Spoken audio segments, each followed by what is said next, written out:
The divorce they thought would destroy her, and there are moments in life when the people who underestimate you unknowingly create the biggest mistake of their own lives.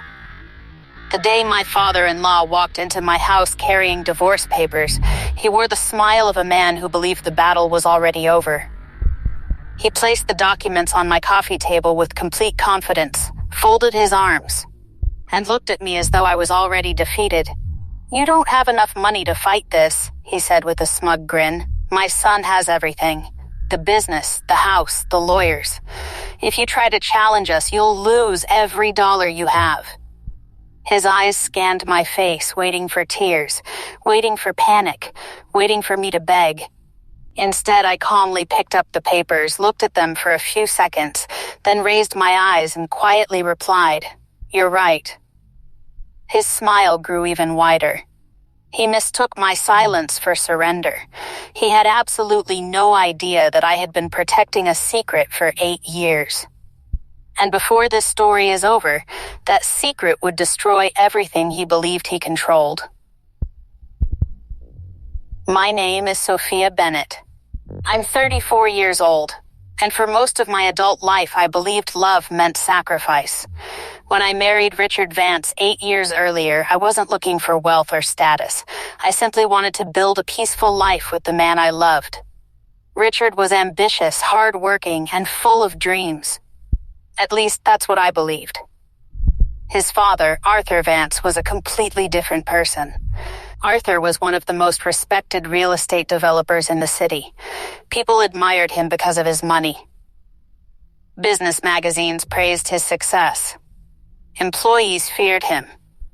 But behind closed doors, he ruled his family through intimidation, control, and manipulation. The very first time I met him, I knew he had already judged me. To Arthur, I wasn't good enough. I came from an ordinary background. I didn't wear expensive designer clothes. I wasn't connected to powerful investors. In his eyes, I was simply another woman trying to benefit from his family's wealth. No matter how kind I tried to be, nothing ever changed his opinion. Every family dinner felt like an interview I had already failed. Every compliment carried hidden criticism. Every smile felt fake. Still, I stayed quiet. Not because I was weak, because I loved Richard. When Richard decided to start his own property management company, everyone thought Arthur had financed the business. The truth was completely different. Arthur refused to invest. He called the idea immature and predicted it would fail within months. Richard came home devastated. That night, we sat together at our tiny kitchen table with unpaid bills spread across the counter. He looked exhausted. "I don't know what to do," he admitted. "I've put everything into this." I reached across the table and held his hand. "We'll build it together." And we did. For years, I worked beside him every single day. While Richard attended meetings and negotiated contracts, I handled almost everything behind the scenes. I answered client emails, prepared financial reports, managed payroll, organized schedules, negotiated with vendors, solved emergencies, balanced budgets late into the night. Sometimes I worked 16 hours without taking a proper break. Whenever clients praised the company, Richard accepted every compliment. I never complained. His success felt like our success. At least, that's what I believed. Slowly, the company began growing. One client became 10. 10 became 50. Within a few years, Richard's small business had transformed into a multi-million-dollar company. Everyone congratulated him. Arthur suddenly acted as though he had always believed in his son. He proudly introduced Richard at business events as the man who built an empire with determination and intelligence. No one ever mentioned my name. I didn't ask for recognition. I simply wanted my marriage to succeed. Looking back now, I realize that silence can sometimes become your greatest mistake, because when people don't see your value, they eventually convince themselves you have none. There was another secret I never shared. I rarely talked about my family. Whenever someone asked about my parents or relatives, I would simply smile and change the subject. Richard respected my privacy. Arthur interpreted it differently. He assumed I had no one, no powerful family, no connections, no support. Exactly what he wanted to believe. Years passed peacefully. Or at least they appeared peaceful. Then, almost overnight, everything changed.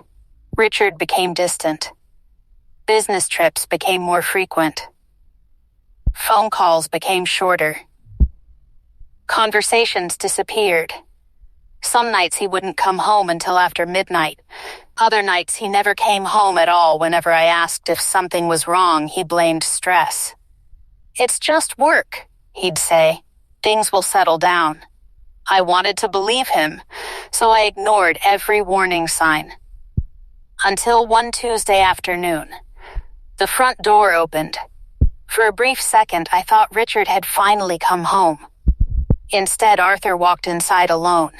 He didn't greet me. He didn't sit down. Without saying a word, he placed a thick envelope on the coffee table. "I suggest you read it carefully," he said. I slowly opened it. My hands froze. Divorce papers. Attached was a settlement agreement. As I read each page, my heartbeat became slower, not faster. Every paragraph was worse than the one before. Richard would keep the company, the house, the savings, the investments, almost everything we had built together. In return, I would receive a small payment, barely enough to start over. It wasn't a settlement. It was an attempt to erase me completely. Arthur watched me read every line. His expression revealed exactly how much he enjoyed the moment. "Richard has moved on," he finally said. "He has a future that no longer includes you." I looked up. He continued speaking. "A wealthy investor's daughter has taken an interest in Richard.